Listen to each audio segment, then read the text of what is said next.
Comment faire face à l'adversité, surtout dans un monde qui va de plus en plus mal, a priori. Mais n'est-ce pas notre vision du monde qui déforme cette réalité?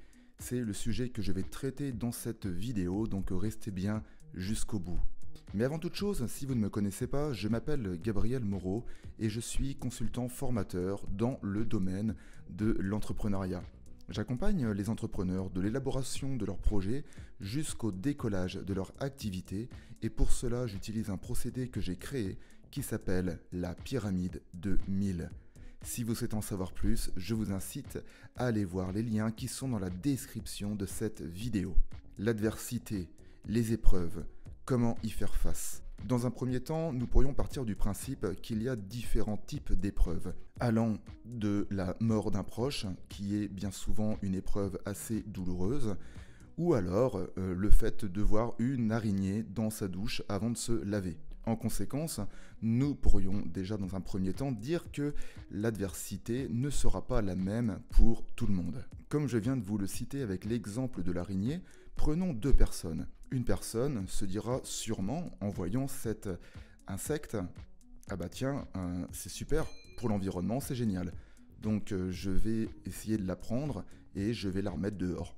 Une autre personne, elle, en voyant cet insecte, va prendre peur, donc va ressentir ses émotions négatives. À partir de là, nous pourrions dire que notre réalité est déformée par notre propre vision du monde, qui est en lien avec notre cadre de référence. À ce sujet, le cadre de référence est notre manière d'interpréter notre environnement, et cette manière est exacerbée par le fruit de nos expériences, de notre éducation, de notre environnement. À partir de là, et si vous faites face à des épreuves, est-ce que celle-ci en est réellement une? Ou est-ce qu'elle n'est pas exacerbée justement par votre propre cadre de référence? C'est la question à vous poser.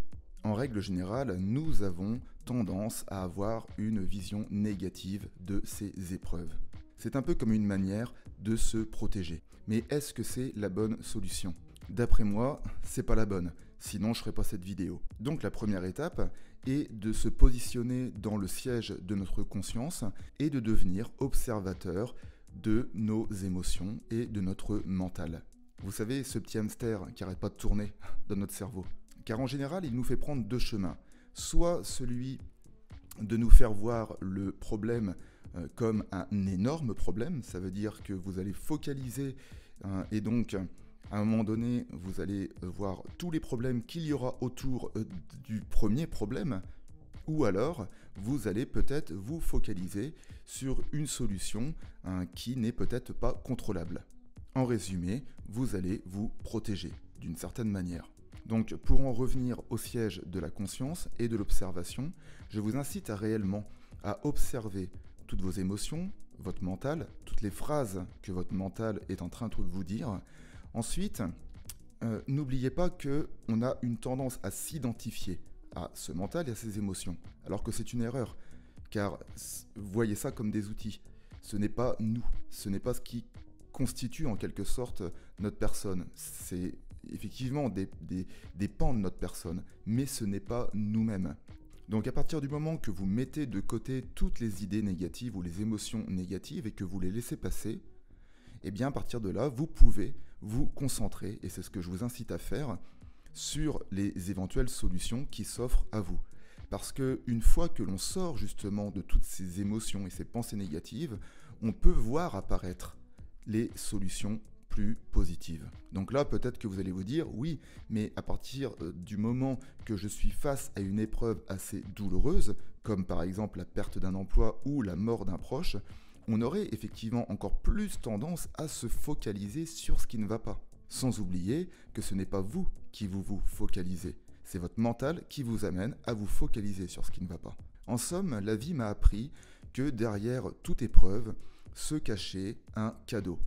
Parfois, et je vous le concède, ce n'est pas évident de le voir. Mais en prenant un petit peu de recul, et justement en étant dans ce siège de la conscience, vous pourrez voir ce cadeau qu'il se cache derrière l'adversité.